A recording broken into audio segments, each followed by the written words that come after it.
বাচ্চাদের স্কুল যেদিন বন্ধ থাকে সেদিন মানে সেই রকম আনন্দ লাগে যখন নিজে স্কুলে পড়তাম, শুক্রবার বন্ধ থাকতো, ঠিক সেই রকম, তাই না? আমার তো তাই মনে হয়। আসসালামু আলাইকুম, ওয়েলকাম টু অ্যানাদার ব্লগ।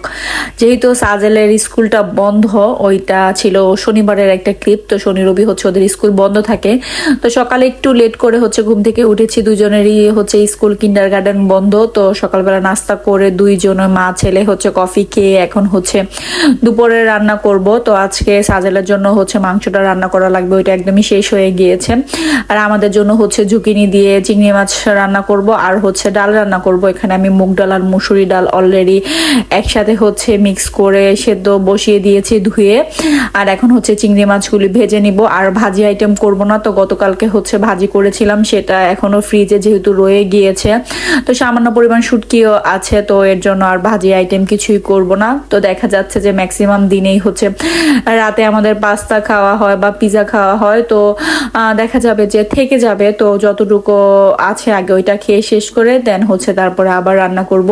তো ভাজিটা বেসিক্যালি হচ্ছে সাজেলের বাবা খুব পছন্দ করে, তো সকালে রুটি দিয়েও খেতে পছন্দ করে। তো আমি ডালটা একটু যখন সেদ্ধ হয়ে এসেছে ওইটার মধ্যে রসুন কুচি আর হচ্ছে একটা টমেটো দিয়ে দিয়েছি। এখন হচ্ছে চিংড়ি মাছগুলি আমার ভাজা হয়ে গিয়েছে, ওইটাকে আমি তুলে নিয়েছি। ওই কড়াইয়ের মধ্যেই হচ্ছে আমি আর একটু তেল দিয়ে দিব আর হচ্ছে পরিমাণ মতো পেঁয়াজ দিয়ে ওইটাকে একটু বাদামি কালার করে তারপরে একে একে হচ্ছে সকল মশলা দিয়ে দিব। তো এখানে হচ্ছে আমি আদা রসুন পেস্ট দিয়ে সামান্য পরিমাণ পানি অ্যাড করে দিই যাতে না পুড়ে যায়, প্লাস হচ্ছে অনেক সময় মানে আদাটা ছিটে গায়ে আসে, তো এর জন্য আমি একটু পানি আগেই দিয়ে দিই। তারপর এর মধ্যে হচ্ছে 1 চামচ হলুদের গুঁড়া, 1 চামচ মরিচের গুঁড়া, হাফ চামচ জিরা গুঁড়া, হাফ চামচ হচ্ছে ধনিয়া গুঁড়া, পরিমাণ মতো লবণ দিয়ে মশলাটাকে হচ্ছে ভালো করে কষিয়ে নিব। আর আমার ঝুঁকিনিগুলি হচ্ছে ডিপে রাখা ছিল কেটে, তো বেশ অনেক দিন আগে আনা হয়েছিল, তো নষ্ট হয়ে যাবে বিদায় হচ্ছে আমি কেটে ডিপে রেখে দিয়েছিলাম। তো এখন হচ্ছে জাস্ট বের করে এটাকে দিয়ে দিব, ফ্রোজেন করা একটা সবজির মতো। তো এটা তো আজান খুব পছন্দ করে, আমি বরাবরই বলি। বেশ অনেকদিন পরেই হচ্ছে রান্না হচ্ছিল, মাঝখানে অনেকদিন হচ্ছে রান্না হয়নি জুকিনিটা, এর জন্য ভেবেছি যে তাহলে ডিপে রেখে দেই। তো এই তো মানে জুকিনিটা থেকে বেশ অনেকটা পানি ছেড়েছিল যেহেতু ফ্রোজেন করা ছিল, তো এটাকে আমি ভালো করে কষিয়ে নিচ্ছিলাম। আর এদিকে ডালটাও প্রায় সেদ্ধ হয়ে এসেছে, এটাকে এখন হচ্ছে আমি একটু ব্লেন্ড করে নিব। আর জুকিনিটার মধ্যেও হচ্ছে একটু পরে পরিমাণ মতো আমি পানি অ্যাড করে দিব ঝোলের জন্য, যতটুকু প্রয়োজন, বেশি পানির প্রয়োজন হয় না। তো ওইটাকে আমি পানি অ্যাড করে ঢেকে দিয়েছি। আর এখানে হচ্ছে আমি ডালটাকে বাগারের জন্য তেল গরম দিয়ে এর মধ্যে পেঁয়াজ দিয়ে এখন হচ্ছে এটাকে বাগার করে নিব। আর ডালটাকে আমি ব্লেন্ড করে নিয়েছি, প্লাস হচ্ছে কয়েকটা কাঁচামরিচও অ্যাড করে দিয়েছিলাম।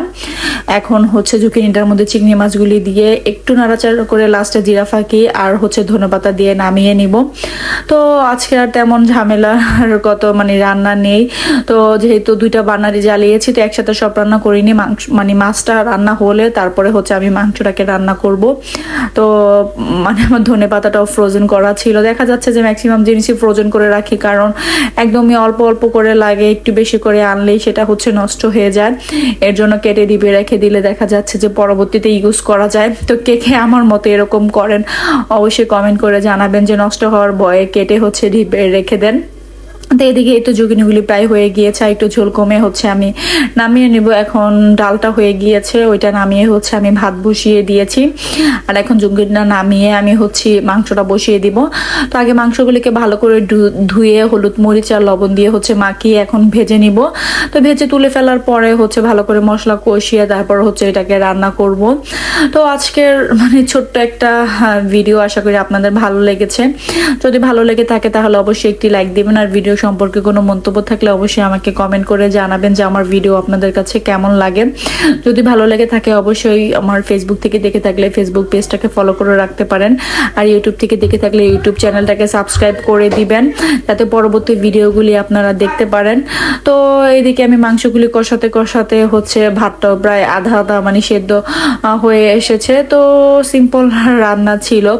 দেন দুপুরে খাওয়া দাওয়ার পরে আমি হচ্ছে আমরা প্রতিদিন হচ্ছে দুপুর দিকে একটু বাগান দিকে হাঁটতে যাই সাজেলের বাবা আসলে, পরে বিকাল দিকে হচ্ছে আবার একটু নাস্তা করা মানে বানানো লাগে, কিছু না কিছু দেখা যাচ্ছে।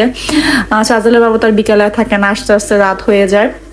তো বাচ্চাদের জন্য মানে ম্যাক্সিমাম দিনই হচ্ছে নাগেটস বা ফ্রাই হচ্ছে পমিস করাই হয়। তো পরে আমি রান্না শেষে কিচেনটাকেও হচ্ছে ক্লিন করে নিয়েছিলাম।